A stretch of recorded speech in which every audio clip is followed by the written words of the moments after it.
Hello, everybody. We're really glad that you're here and that you're taking the time out of your day to hear our guest speaker today. I am Rosalind Warner. I am the chair of the SDG caucus of the Canadian Environmental Network. And I've been acting in that role for about a year and a half or so now. We've done a number of things. We've been involved in looking at policy.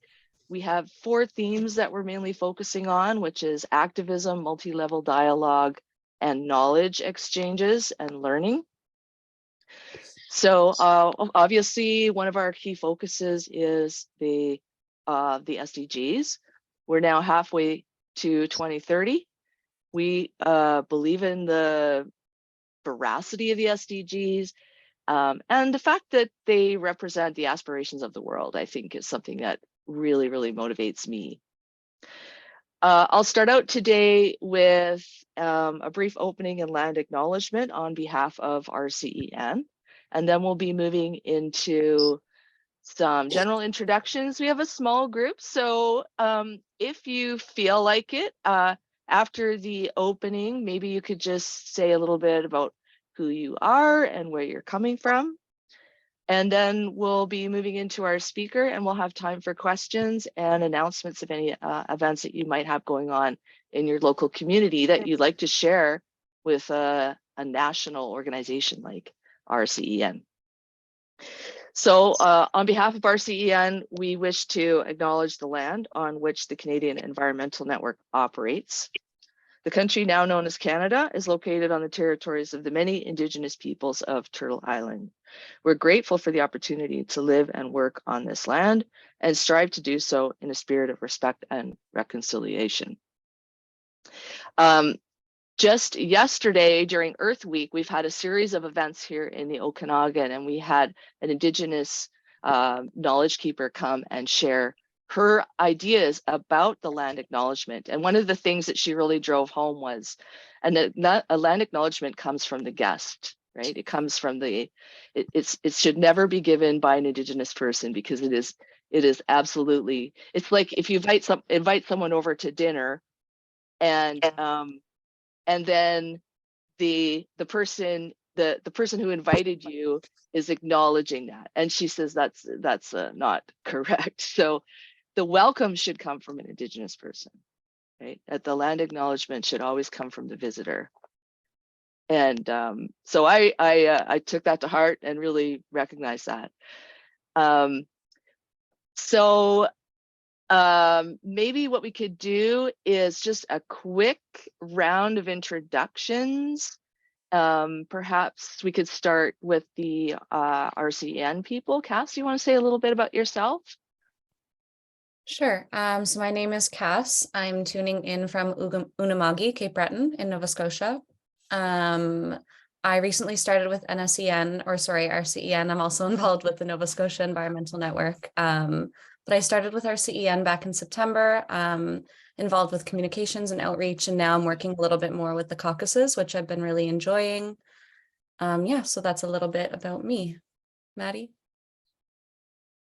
Thanks, Cass. My name's Maddie. I'm calling from Chipuktuk, or Halifax, which is also in Nova Scotia, and it's the unceded territory of the Mi'kma'ki people. So I am primarily a caucus coordinator at RCEN. So I do things like planning meetings, getting to chat with people from different organizations, as well as the government, and really just getting to learn a lot about different organizations and the environmental work that they do. So it's been quite fulfilling, and yeah, I'm glad to be here with all of you today. Karen, would you like to introduce yourself briefly? I live here in Kelowna on the Sioux Okanagan people's unceded land. I'm a visitor, and I just am open to learning more about our relations, all of our relations. Yeah. I thought I recognized you from our Kelowna event the other day. Yeah, and actually I was in the one with yesterday too. I was in, it said Pam, but I was there. Great. I was at Pam's house. We shared sushi while we were watching our event. Awesome. Michael? Hi everyone. I come from Victoria, BC, and now graduate student in Royal Road University studying environment and sustainability. So this is the first time that I joined the caucus, and also I'm new to this subject, sustainability and climate change. And throughout the course, I'm inspired. So I want to be involved and especially those folks that are working in this area. Thank you. Welcome, Michael. Welcome, Karen. Jorge? Did you want to say a few words or?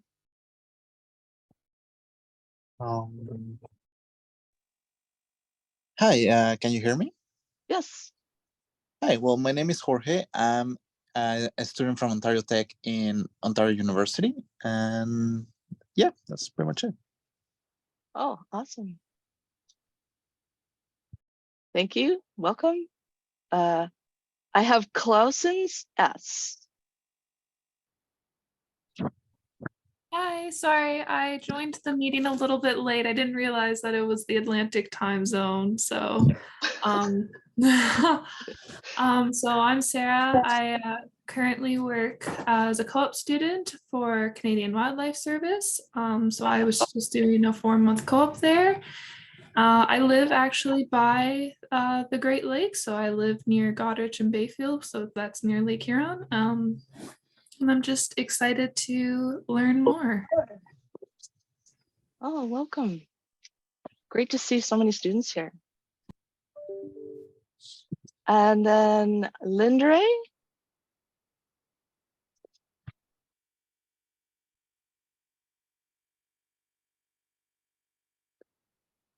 Lindre, did you want to introduce yourself briefly? Oh, maybe she stepped away and got a coffee. Oh, she says I have a problem. Okay, no problem. Sure, Lindre. And we have I always don't think it's really fair when someone first jumps into the room to say, please introduce yourself. So I'm not going to do that. I'm not going to put pressure on you, but I really appreciate people sharing a little bit about their background because it's great to know that people are here because they want to learn. And I think that's kind of why we're all here. Just to say a little bit about the SDG caucus. We have a steering committee of 5. We are just finishing up this SDG speaker series. We've heard from a number of fantastic people about Indigenous and women and girls' rights. We've heard about nature-based solutions and municipal natural asset management. And we've also heard about biosphere reserves in Canada. And I think one of the things that kind of pulls all of these together is the indivisibility of the environment and humans, and the fact that we're all dependent on nature, and it runs through all of the SDGs. Now, we often think of the SDGs as being about people, planet, prosperity, peace, etc., and all these different aspects. But I think one of the things that we really realize as well is that no matter what we're concerned with, whether it's women's rights or whether it's the protection of rivers or whether it's the valuation of rivers in municipalities, that nature is the thread that runs through all of this. And so that's what pulls me into it. And I think that's what pulls a lot of people into it.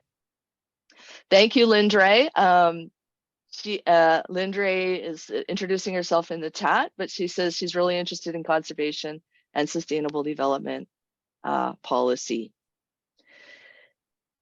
So what I'd like to do is, if you have any further questions about RCEN or about the SDG caucus, the best place to find out is to go to our website.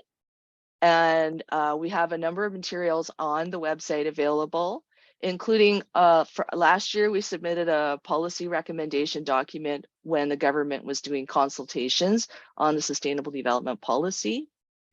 And that is still ongoing. I think there's still, we've run out of time to input for this next round, but I'm thinking that the federal government is interested in what people have to say, and they do reach out to the public occasionally to find out what people think about the Sustainable Development Policy. I'm so happy to introduce our guest speaker today for a variety of different reasons. I think probably the most prominent one is that MJ Torres is a young activist. She's a coordinator for the World Wildlife Fund, and she's a former youth advisor for the Canadian Council for Youth Prosperity and a Vibrant Healthcare Alliance. And I'm a professor myself. I work at Okanagan College and I teach political science. And I always feel though like I'm the follower with when it comes to youth activists, because they are far more knowledgeable and far more accomplished than I am in the things that they have to say about the environment. So I'm super happy to turn this over to MJ Torres, who's going to share her thoughts with us today. Hi, everyone. Thank you, Rosalind, for that kind introduction.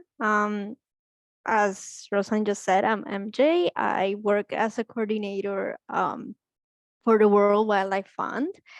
And something that you may not know about me is that I actually am also a former communications manager for the Ontario Environment Network, and I work closely with OEN and also RCN, because like, as you know, all the networks work together.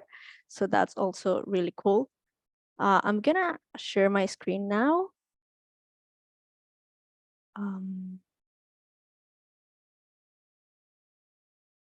Okay. So I hope you all can see my screen. So now, how do I, is there a way to present it? I think if you go to slideshow, it'll actually open a new window, and you might have to Here, reload okay. it again. Yeah. Oh, there you Okay, go. great. Awesome. Perfect.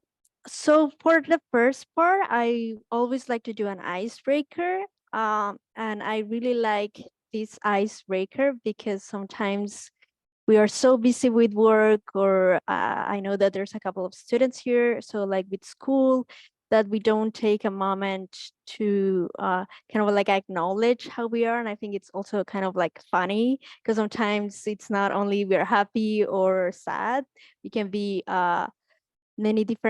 we can be feeling many different things. So like, feel free to just say how you're feeling today. It can either be in the chat, or you can unmute yourself and talk a little bit about how you're feeling today. Kind of feeling number 8. Yeah, me too. I think I'm number 2. I think I feel like number 9. Yeah, I was gonna say number 9 too. I think I'm number 4.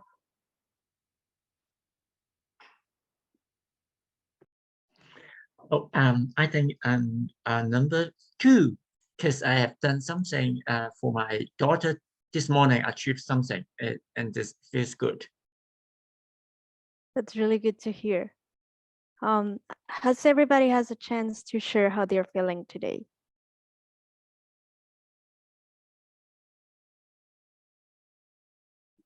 Yes, I don't think there's an average though. No, but that's good. I think by the end of I hope that by the end of the session, we all feel a little bit more hopeful and happy. So now I'm gonna start talking. Oh, sorry. Start talking about me.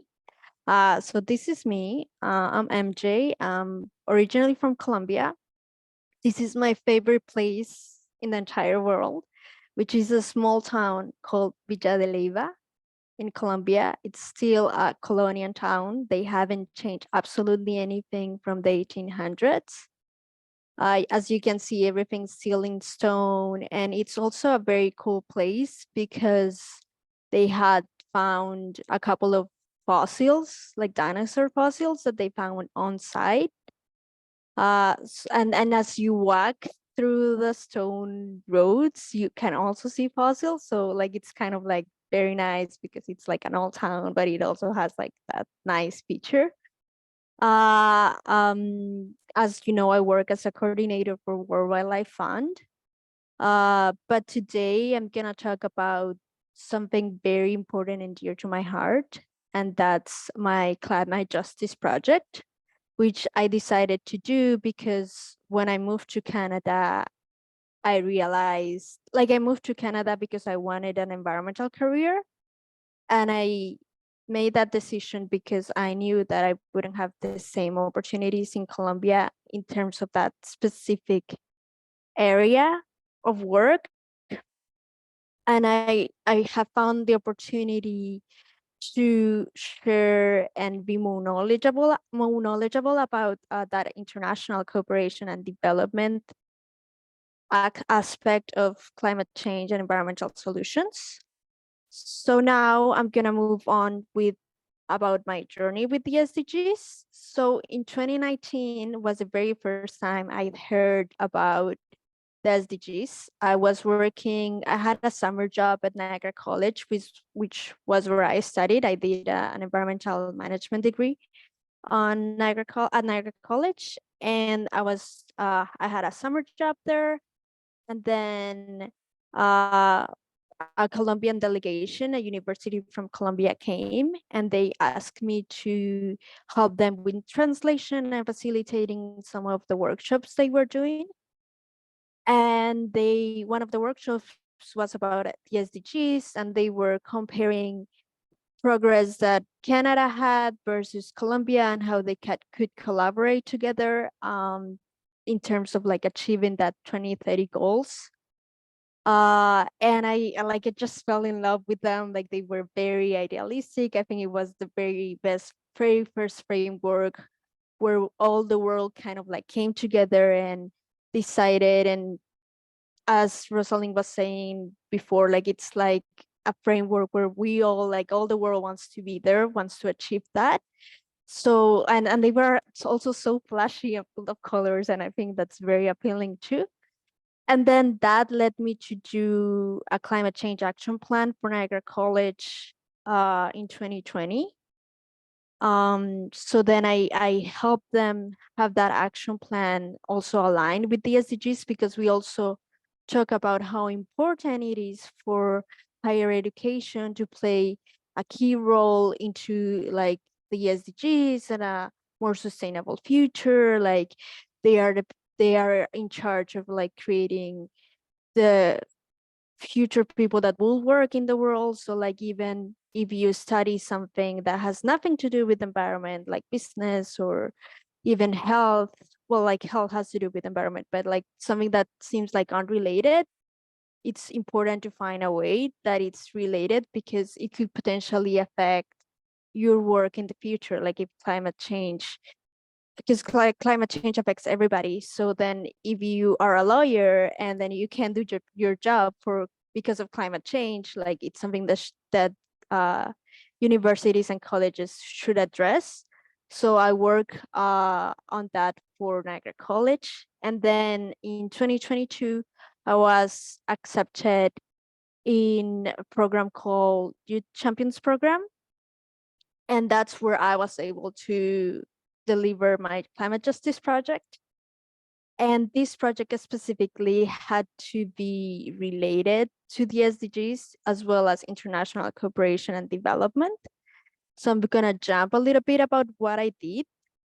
So the Sport Change program, which is the initiative that created the Youth Champions program, it's part of the Inter-Council Network, which encloses all the international cooperation councils from Canada. So like Alberta, Ontario, Nova Scotia, all the intercontinental networks, BC, like are kind of like enclosed at the intercontinental network. So it's just like the initiative of the initiative.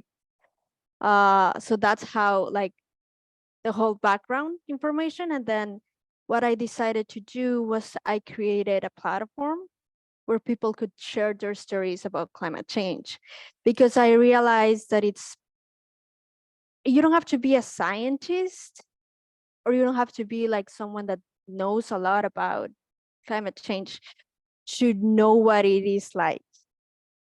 And I think it's also important to give that space to people, because sometimes people can be intimidated, like, oh, I'm not a scientist, or I didn't even go to college. How am I gonna talk? How am I gonna have like that power to go out and maybe tell someone in politics that they should not approve or should approve something? But my point or my purpose was to help people understand that their voice and their life experience is valid. And that's why I decided to create my project. And also the reason why Ontario Environment Network is there, it's because the project, the whole initiative, pair you up, pair one youth with one organization. And since I had worked with OEN, I asked them if they would sponsor me, and they did, which was great. And they also helped me with promoting my project and, giving me their insight as an SMO, so a small medium organization, to create and what will work best for my project. So basically, my project was divided in 3 phases. So number 1, I did an animation illustrating how different the aftermath is after a natural disaster in Colombia versus in Canada. So like the natural disaster is usually the same. If it's a flood, if it's a fire, if it's a drought, if it's an earthquake, it's gonna be the same. But the important point is what happens afterwards. Are these people being in a shelter? Are these people given food? Are these people being reintegrated to society after the fact or not? So as you can imagine, like the aftermath was very different in Canada than in Colombia. People in Canada, and also like the animation illustrates events that happened in real life. So like in Canada, the government worked and gave some subsidies to the people that were affected and kind of help them out to reintegrate into society. While in Colombia, basically, they were just forgotten, and you will see what you can do with what you have. But it was also very important because climate change affects everybody, but not everybody in the same way. So it's important to also talk about it and to start a conversation where, like, what are we gonna do about it? Like, how can we help those that are more vulnerable to the effects of climate change? So I know that we talked a little bit about this, but I do wanted to point out how it related to the SDGs.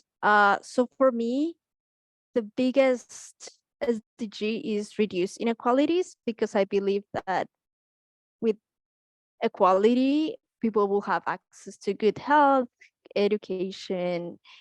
There wouldn't be discrimination against gender.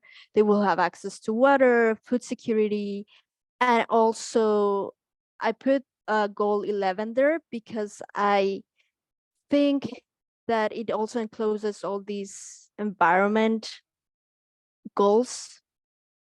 And I didn't put any environmental goals specifically on purpose, because I think that it's very hard sometimes.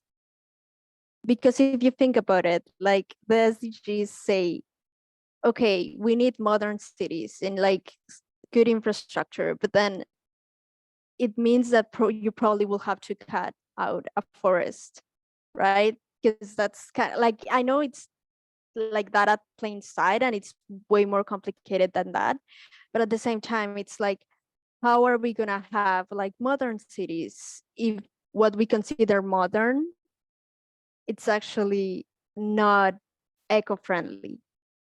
So it's definitely challenging, but it doesn't mean that we cannot achieve it, especially because sometimes we tend to think that we have to be very fancy and like something that's advanced or something that's developed, it's fancy and it's like it's a house floating out in the air, when it doesn't have to be that fancy.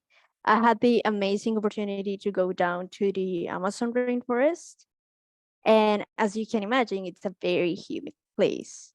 So like how like the houses down there are not like very fancy or modern, like nothing like that, but they have this technology where the houses will raise as the Amazon River raises, so nothing gets ever floated. So it really opened my eyes as to how it really doesn't need to be that fancy, or it really doesn't need to be complicated.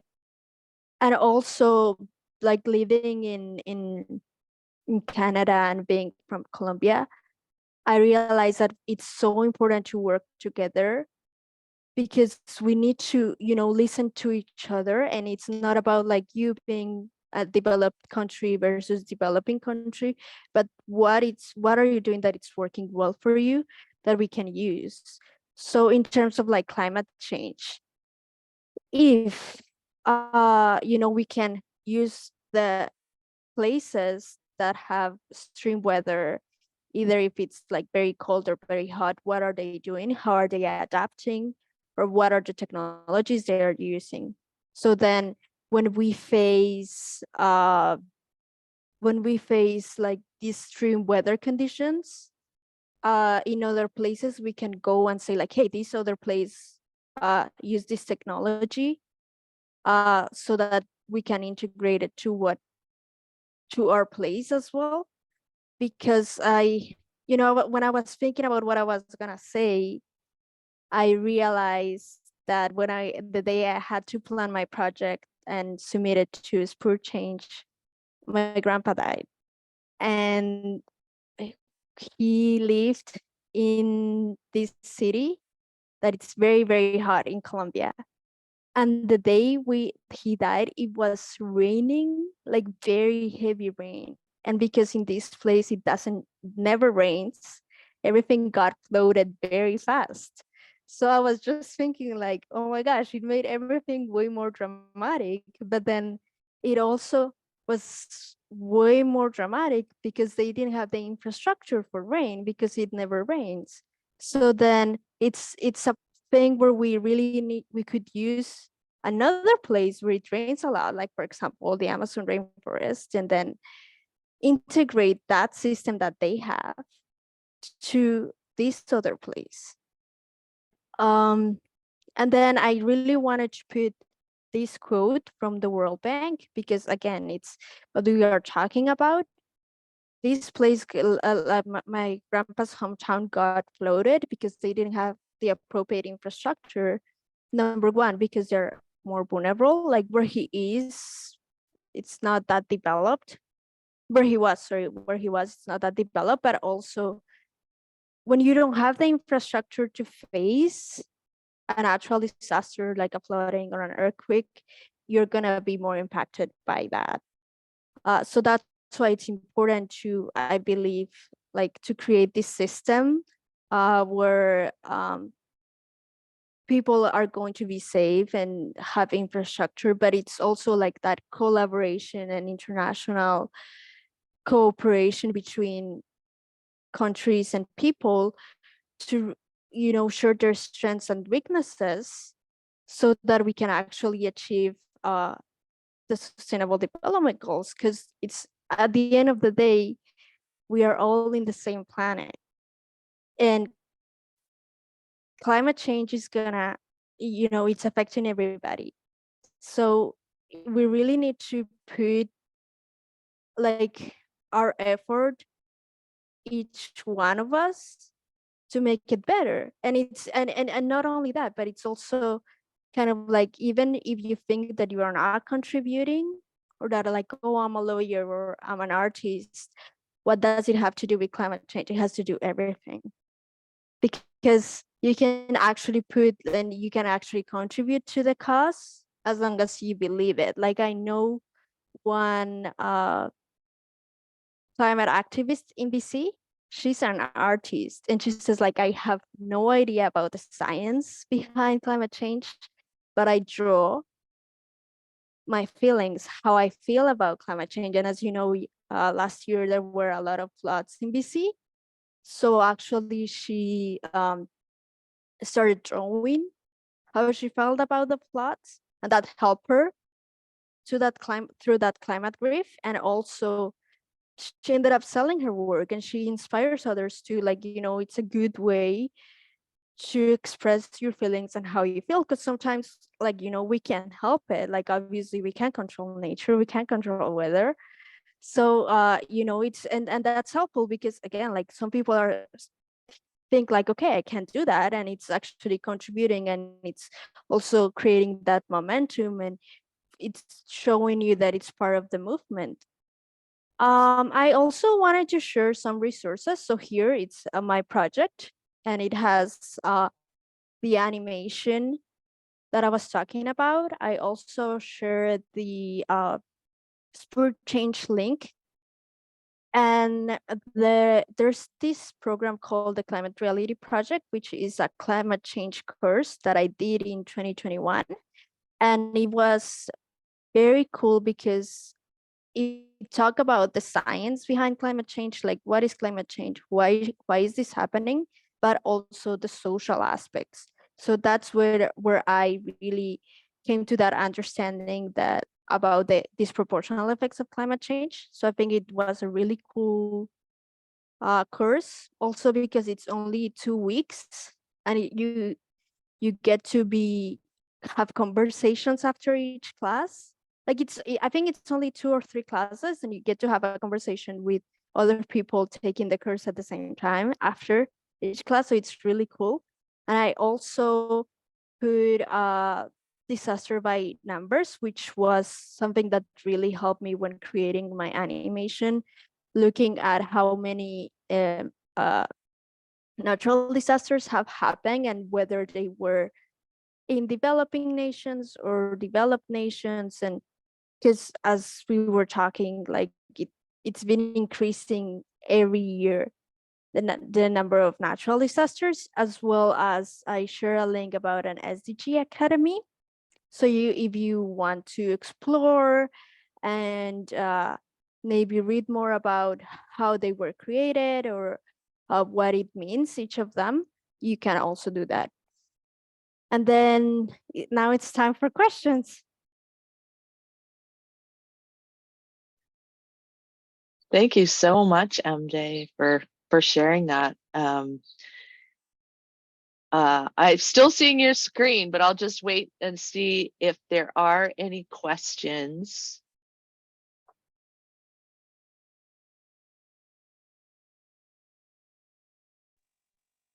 I have a question. Karen? Oh, we got, can we have Karen and then Jorge? Sure. Yeah. You're muted, Karen. You're right. It's not really a question. It's just that I feel so happy to see how the youth are taking the lead in all of this. And actually, I do have a question.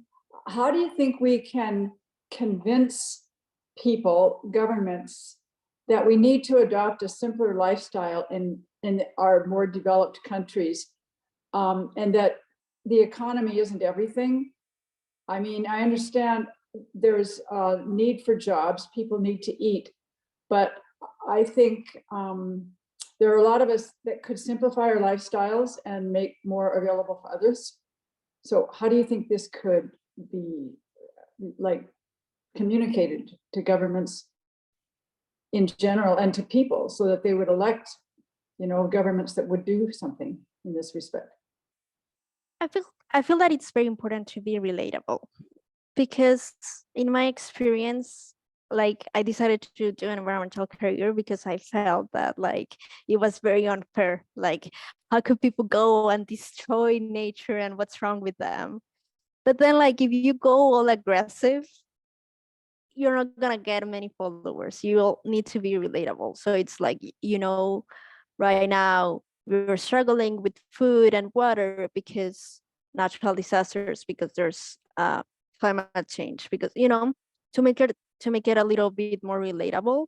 So I think it's about being strategic and thinking what will interest governments and people to say, okay, I will go out and fight, or I will go out and change this policy. I don't know if that answered your question, but I mean, it's complicated. It's definitely hard. Like we're not gonna change the world like overnight. So It's definitely a balance between that, wanting to convey urgency, but also recognizing that people have different priorities, and how to relate to that. Jorge? Yeah, hi. So I'm a student, like I said earlier, and I don't have much environmental background. So how like someone like me with not much experience on world change and environmental issues can help to the to the world or to any foundation out there. thank you for your question. So I think number one, by being here, that's like a big step, because you are like showing that you want to learn, you want to explore that type of realm, even though you're not that familiar with that. I'll also say, like, if you see someone at school doing something, talking about the SDGs, or even going for a hike, that could also work, because then you're gonna start learning. And also I think that there's gonna be a point in your studies that you're gonna find yourself into sustainability, because that's something that's universities are trying to implement. All right. Thank you very much.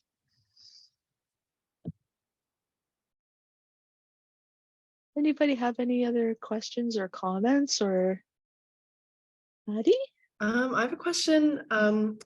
What would your advice be for other youth that want to get involved in climate justice and other environmental, I guess, advocacy and stuff like that? I'll say that, like, what worked for me was I started following, like, even, for example, RCN. I think that everybody here follows RCN. And then what you do is that you see the organizations that RCN follows, or that RCN promotes or talks about. And then you start following these others organizations, and then you start creating that snowball that you want. And also usually most of these organizations post like initiatives or volunteer opportunities and all these sort of things. So then, like, once you volunteer in a place, then you'll say like, okay, I did this, and then it starts again to create that snowball effect that you are looking for. I know that from like my own experience and from other climate activists, I know that's what worked for them. So like, again, you start small, one organization, and then you try to be very attentive of what they are sharing, and you keep going and going and going. Great, thank you.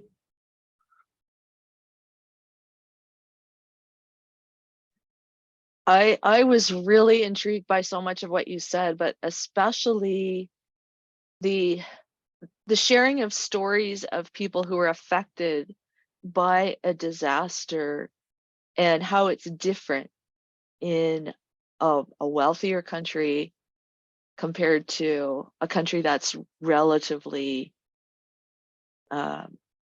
maybe lower income, right? And I've been noticing that the government of Canada, I'm a political scientist, so I always bring this in, but the government is kind of demonstrating a turn away from that sense of global citizenship and responsibility in a lot of things. So when there's a disaster, the government might make an announcement that we're helping, we're sending a X amount of dollars to assist, but it doesn't get the same focus or attention. And in fact, the government, as I understand it, just recently cut international development assistance. So the message kind of is like we need to kind of enclose ourselves within our own borders.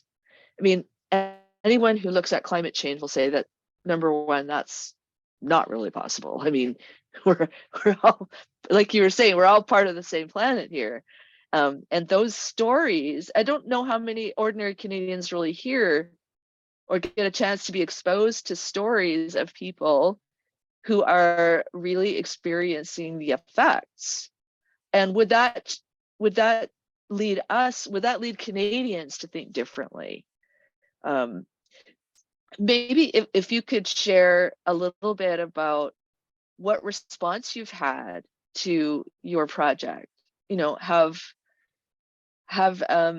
people responded to you? Have they said how it maybe affects their thinking about our role in the world? Just any thoughts you might have on that. Actually, so just so you know, this project ended in October last year. Like I've been talking with OEN to see if we could like keep it alive. But it's basically been a little bit dormant since October. Like I've been trying to keep it active a little bit, but like I don't have the capacity right now. I actually didn't get anybody to share their story just like as reading or as I expected. But I did do a webinar in September where I had 3 people talking about their own experience with climate change, and it was very cool because they were all very different. So I had the climate activist that was an artist. Then I had a lawyer saying how like international law was very important into environmental solutions, and you know, she entered in a little bit of like this debate where like you know how some countries like the US or China like contribute the most to climate change, and then the ones paying for it are like really the least developed countries. So she talked about her experience with that. And then I had another girl who actually, I remember she was studying something like general arts or like something that was not related, but she presented about how some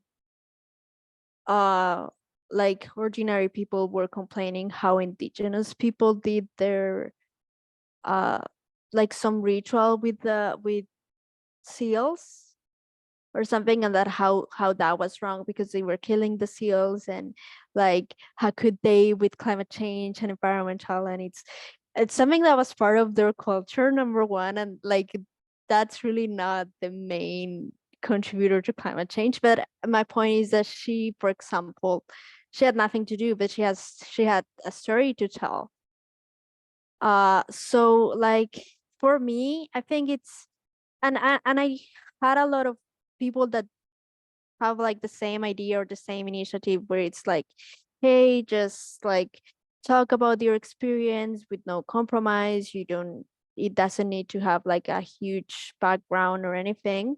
And we actually collaborate together. I think that that's also a really good way to start your path into activism. Like you start collaborating with small initiatives and then it starts growing. But I also know about another Instagram account that does share stories.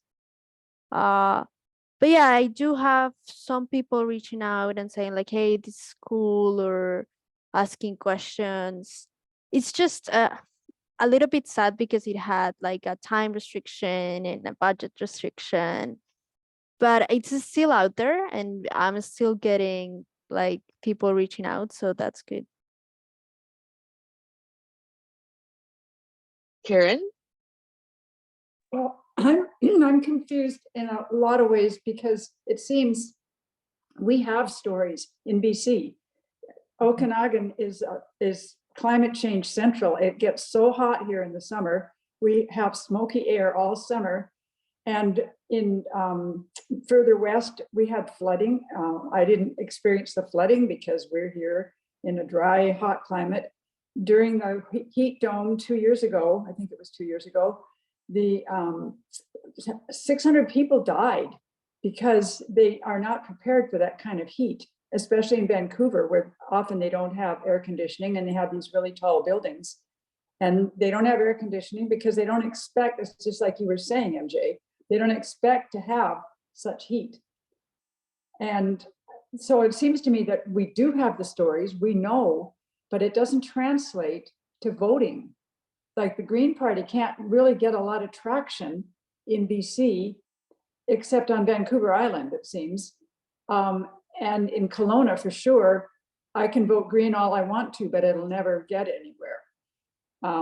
We really need proportional voting for something like that to even get voiced.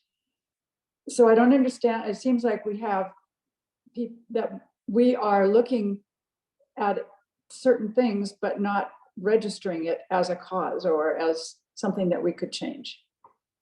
So what do you think is the solution for that? I mean, like it's certainly like government and policies are like our go-to. At the end of the day, the government is the one that determines like what's going to happen with us. And it's hard because, as you said, it is true. People are not voting for like that political party that cares about the environment. But like on my own experience, last year there were presidential elections in Colombia, and a person from the Green Party actually won. It was the very first time after a long time. But Colombians were not happy with that because this person is more of a left-wing person, and Colombian government has been traditionally right, left, right side, and but like really strong. So like people were like, oh my gosh, we're gonna turn into Venezuela and all of these sort of things. And I mean, it is important, and I think that people are just afraid because it's not what they're used to. So like, yes, of course, it's scary when we talk about like not depending on oil, because we don't know what it's like not to be dependent on oil. So I think it's definitely scary, but the important thing is there's a lot of awareness, and it's also very important to know that change is not going to happen overnight. Again, it's not, we cannot go out and say like, okay, so tomorrow or all oil companies and factories and all of these are going to be closed, because that's not possible. Like a lot of people would lose their jobs, and like it's just not sustainable. It has to be a transition. So it has to be well planned. Okay, so if we are doing this transition to green energy, then we need to teach these people that work in the oil industry how does green energy work. Because sometimes I think that also like environmental policies are so radical and strong that they do forget about that social aspect, that it just can't be. Like, for example, right now that there's this policy about like single-use plastics, that you cannot buy single-use plastics anymore.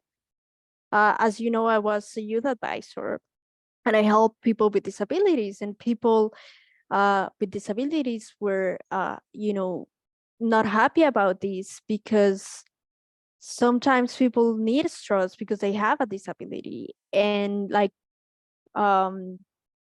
paper straws or metal straws are not good enough for them because metal straws are hard and they are harmful, and then paper straws like are really useless. So like plastic is just the most perfect material for them. So it's very hard to please everybody, and as Rosalind was saying, like there needs to be a balance.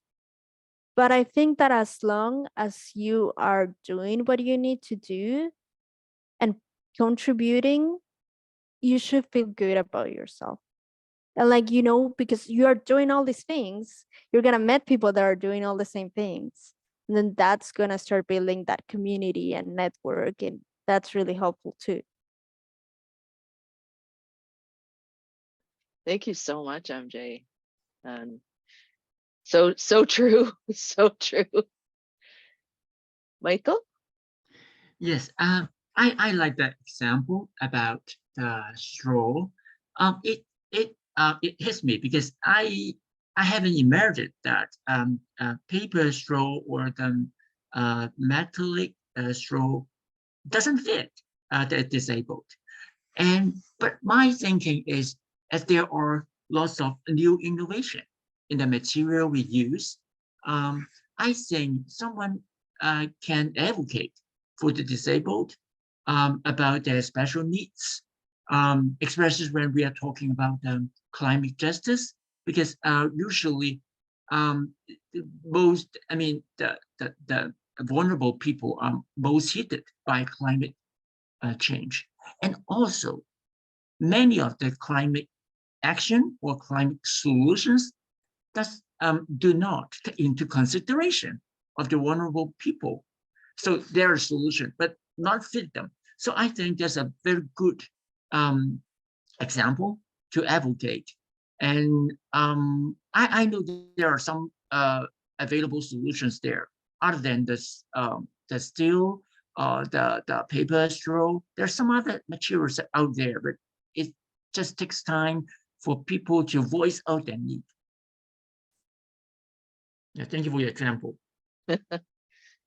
Yeah, I think I kind of like didn't realize that it's like the whole purpose of my climate justice project was a little bit that to kind of like voice up those people that don't really have a voice. So like obviously everybody says like, okay, I don't need a straw. It's okay. We can just stop producing them. But then because the majority of the population really doesn't need a straw, but like there's people that do. And again, like a lot of the climate policies don't really take people with disabilities or like in general all types of minorities into account, and that's important too. But again, like you need to raise your voice, and I think it's very nice because I had the opportunity to be part of that conversation with people with disabilities and also know about like environmental solutions. That's very nice. Yeah, I really liked your graphic where you put SDG 10 in the forefront, because that's my favorite SDG as well. And it's if there's such radical inequality in opportunities, it's very hard to talk to people about the environment. It just becomes sort of, oh, it's another burden, And I mean, Canada, the actual single-use plastic law is designed to ensure that there is equality in it. And it was also introduced to only apply to materials for which we have a substitute. So it was really quite modest. I mean, if you look at like the mountain of plastic that we're producing, it's insane. And in many cases, there are reasonable alternatives. So in some ways, I was sad that plastic became the issue of the environment, that everyone, well, this example became the example for all environmental action. For me, I fall back on, let's look at the principles underlying it, right? And are we instituting climate change that's inclusive and that is fair and that is responding to people's needs in a just way? And that's why I really liked what you've said about the SDGs and how they apply, because climate change can become really technical. You know, it can become sort of greenhouse gas emissions and how high should the tax be, and you know what you said about building it. There are trade-offs here, right? But we don't think about the costs of climate change as much as we do about the costs of transitioning. So I know I tend to go on. I just wanted to Uh, comment on Karen's comment on the chat, and it is true. I actually, as you know, I work for World Wildlife Fund, and I'm actually also part of this network from WWF Latin America, and I did help this young community because there was a Canadian mining company coming in and doing gold mining and all of these things. And while I was helping them, I did a lot of research, and I found out that there was this mining company doing a project in Guatemala. And then one worker died, I think. And the Guatemalan people went to a court in Canada and said, you know, this person died and it was not okay. And the Canada court first turned it back and said, like, no, this is out of our jurisdiction, not our fault. You have to figure that out in Guatemala. But as we know, the Guatemalan law, it's not that strong as we wish. So like they did nothing. So they came back and said, like, hey, this person died and it's a human rights issue, and it was because of this Canadian company coming in. And then the Canadian court ended up taking the case, and they compensated the people from Guatemala, but then they didn't stop, or they don't stop Canadian companies from going at the global south and doing mining projects as they wish.